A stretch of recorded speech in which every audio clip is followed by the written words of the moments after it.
Assalamualaikum warahmatullahi wabarakatuh.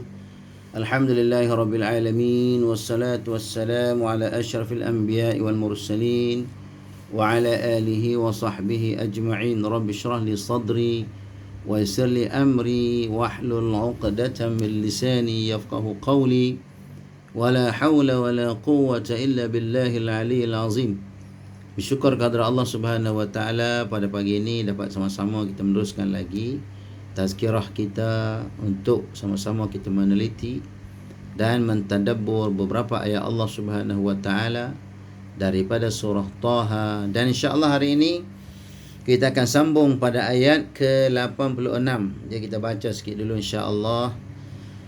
A'udzu billahi minasyaitonir rajim. Bismillahirrahmanirrahim. فرجع موسى إلى قومه غضبان أسفا قال يا قوم ألم يعدكم ربكم وعدا حسنا أفطال عليكم العهد أم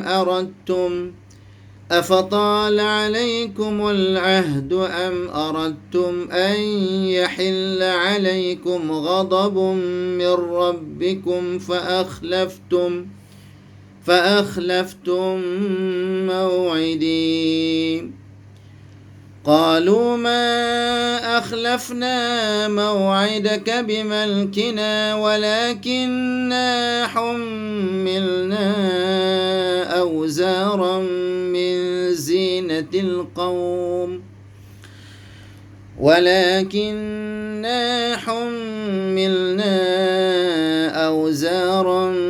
من زينة القوم فقذفناها فكذلك ألقى السامري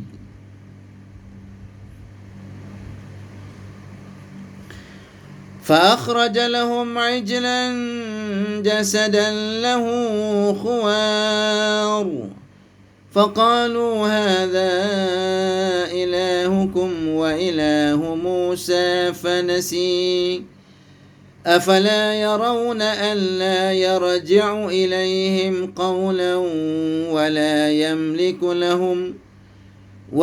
يملك لهم ضرا ولا نفعا ولقد قال لهم هارون من قبل يا قوم إنما فتنتم به وإن ربكم الرحمن فاتبعوني وأطيعوا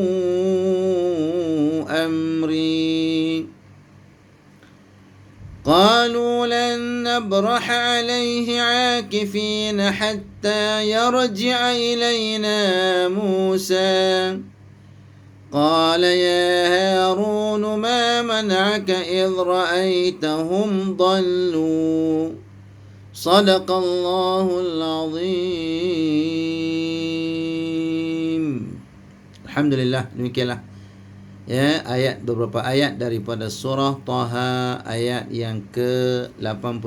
InsyaAllah kita tengok apakah maksud dan perintah Allah Subhanahu wa taala di dalam ayat ini. InsyaAllah kita tengok ya firman Allah Subhanahu wa taala, faraja'a Musa ila qaumihi ghadbana asifa. Maka kembalilah Nabi Musa alaihissalam kepada kaumnya dengan perasaan marah dan duka cita. Jadi Nabi Musa alaihissalam pergi bermunajat kepada Allah Subhanahu wa taala di gua di Jabal Tursina. Lalu bila Nabi Musa mendapat tahu bahawa kaumnya telah menyembah lembu, telah menyembah seekor anak lembu yang mengeluarkan suara, maka Nabi Musa pun pulang untuk melihat kaumnya dalam keadaan marah. Ya, faraja'a Musa ila qaumihi ghadbana asifa. Ya, iaitulah dalam keadaan sangat-sangat sedih. Ghadbana asifa yani syadidul huzni. Lalu apa kata Nabi Musa alaihissalam? Qala ya qaumi alam ya'idkum rabbukum wa'dan hasana. Wahai kaumku, bukankah Allah Ta'ala telah menjanjikan kamu dengan janji yang baik? Ya, iaitulah janji yang baik itu, iaitulah Allah Subhanahu wa Ta'ala mengurniakan Taurah kepada Nabi Musa dan juga untuk pengajaran kepada pengikutnya. Jadi Nabi Musa menyatakan bahawa qala ya qaumi alam ya'idkum rabbukum wa'dan hasana. Bukankah Allah Subhanahu wa Ta'ala telah memberikan kepada kamu janji yang baik, wa'dan hasana, janji yang baik, yakni Taurah, dikurniakan Taurah dengan menjadi panduan kepada Nabi Musa dan umat dia. Fatala alaikumul ahd. Patutkah kamu merasa panjang masa pemergianku, menerima apa yang dijanjikan itu? Afatala alaikumul ahd am aradtum an yahilla. Apakah kamu mahu, patutkah kamu merasa panjang masa pemergianku, menerima apa yang telah dijanjikan itu, atau kamu sengaja menghendaki supaya kamu ditimpa kemurkaan, ataukah kamu sengaja nak supaya kemurkaan Allah Subhanahu wa Ta'ala ditimpakan kepada kamu? Am aradtum an yahilla, am aradtum an yahilla alaikum ghadabun. Adakah kamu inginkan kemurkaan Allah Subhanahu wa Ta'ala menimpa kamu, min rabbikum, fa akhlaftum maw'idi. Yakni maksud di sini ialah kamu nak kemurkaan Allah Ta'ala, iaitu dengan kamu menyembah anak lembu, al-ijla, bi'ibadatikumul ijl. Jadi Nabi Musa bertanya kepada kaumnya, adakah kamu mahu mencari atau mahu mendapat kemurkaan Allah Subhanahu wa Ta'ala dengan menyembah al-ijla, yakni anak lembu? Adakah kamu nak mendapat kemurkaan Allah? Fa akhlaftum maw'idi, lalu kamu menyalahi perjanjian kamu denganku. Fa akhlaftum maw'idi, mereka menyalahi janji dengan Nabi Musa alaihissalam. yakni Nabi Musa, mereka berjanji untuk beriman dengan Allah sebenar-benar keimanan. Mereka menunggu, sepatutnya mereka menunggu Nabi Musa alaihissalam pergi bertemu dengan Allah, mengambil wahyu Allah Ta'ala dan bawa kepada mereka. Tetapi mereka telah memungkiri janji, maka mereka telah menyembah anak patung lembu yang telah dibuat oleh Samiri. Qalu ma akhlafna maw'idaka bimalkina. Mereka menjawab, kami tidak menyalahi janji kami kepada kamu itu, dengan kuasa dan ikhtiar kami. Dengan kuasa dan ikhtiar kami, wahai Musa, kami tidaklah memungkiri janji kami ini, dengan kuasa kami dan ikhtiar kami. Sebenarnya kata mereka, bukanlah dengan ikhtiar kami. Walakinna, akan tetapi kami telah dibebankan membawa barang-barang perhiasan orang-orang Mesir itu. Walakin hummilna awzaram min zinatil qaum. Kami telah dibebankan untuk membawa bebanan perhiasan kaum Qibti. Zinatil qaum ini ialah kaum Qibti di Mesir itu. Kami terpaksa membawa bebanan ini. Lalu faqazafna, lalu kami campakkan zinatul qaum, perhiasan kaum. Dikatakan di sini ialah perhiasan kaum di sini ialah perhiasan kaum Fir'aun. Perhiasan kaum Fir'aun yang mereka bawakan. Dikatakan kaum Fir'aun ini ialah kaum Qibti. di Mesir. Mereka terpaksa membawa perhiasan kaum. Faqazafnaha, lalu kami campakkan ke laut. Fakadzalika alqas, campakkan dalam api, campakkan dalam api. Fakadzalika alqas Samiri, begitulah Samiri juga mencampakkan ke dalam api, ya, perhiasan bagi kaum itu. Baik, kita tengok apa dia zinatul qaum di sini. Ya, dalam tafsir ini disebutkan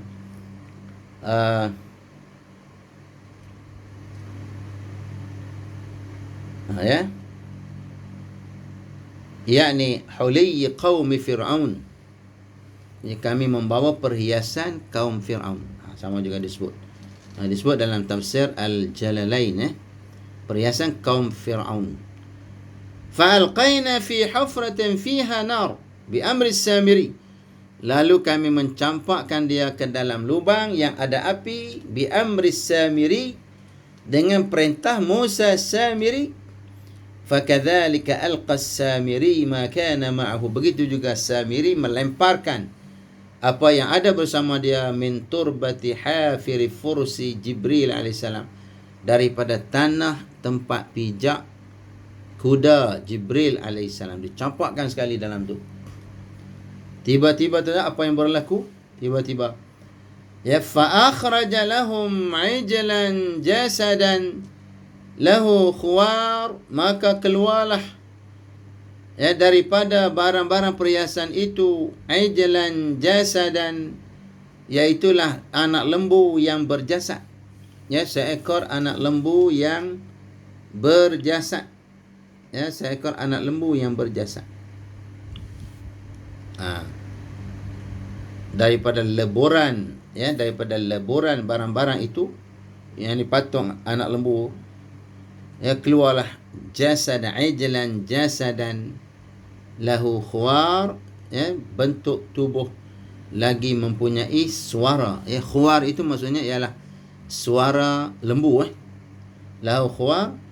Faqalu, lalu mereka pun berkata, hadza ilahukum wa ilahu Musa fanasi. Mereka kata apa? Inilah Tuhan kamu, dan yakni berkata pengikut Samiri, inilah Tuhan kamu, inilah Tuhan Musa, fanasi, tetapi Musa telah lupa. Ya, Musa mencari Tuhan, dia pergi ke Tursina, sebenarnya Tuhan Musa ni dah berada di sini. Kan? Itu adalah penyelewengan yang dilakukan oleh Samiri. Penyelewengan kepada pengikut, ya, pengikut Nabi. Jadi tuan-tuan, ya, di akhir zaman golongan yang menyeleweng daripada Nabi sebenarnya banyak. Macam itulah, Nabi Musa tinggal sekejap saja dah seleweng. Macam mana kalau Nabi dah tinggal 1400 tahun, ya? Kalau kita tidak ikut Quran dan hadis, sudah tentulah, ya, kita akan menyimpang daripada jalan Allah Subhanahu wa taala. Ya. Baik. Lalu ayat ke-89 Allah sebut, afala yarawna alla yarji'u ilaihim qawlan wa la yamliku lahum darran wa la naf'a. Patutkah mereka tidak mahu berfikir, ya, afala yarawna alla yarji', ya, bahawa patung ini tidak boleh menjawab apa-apa perkataan. Alla yarji'u ilaihim qawla wa la yamliku lahum darran wa la naf'a, dan tidak boleh memberi kuasa, mendatangkan bahaya, memberi manfaat kepada mereka. Tidakkah Nabi Musa suruh mereka berfikir? Tidakkah patung ini tidak memberi manfaat? Kata Musa, ya, nak jawab salam pun tak boleh, jawab perkataan pun tak boleh, jawab percakapan pun tak boleh. Wala yamliku lahum darran wala naf'a, dan patung ini tidak memiliki mudarat dan manfaat. Tak ada mudarat dan tidak mendapat apa-apa kelebihan dan juga manfaat. Ya, maka apakah itu yang dijadikan sebagai Tuhan? Sedangkan la wala yamliku lahum darra wala naf'a, tidak boleh memberi apa-apa manfaat. Bagaimana mereka boleh menjadikan sebagai Tuhan? Jadi itu adalah ijil. Ijil maksudnya seekor anak lembu yang dibuat oleh Samiri. Kebetulan dia buat itu ditala, dia punya talaan dia itu kena kepada angin. Angin datang bertiup, akhirnya dia masuk dalam tubuh ijil itu, angin itu, jadi mengeluarkan satu bunyi. Kerana dia meletakkan talaan binatang patung itu ke arah angin. Bila angin bertiup, maka dia mengeluarkan satu bunyi, dinamakan khwar. Bunyi seperti seekor lembu lah. Jadi begitu. Jadi itulah yang mereka menjadikan sebagai Tuhan.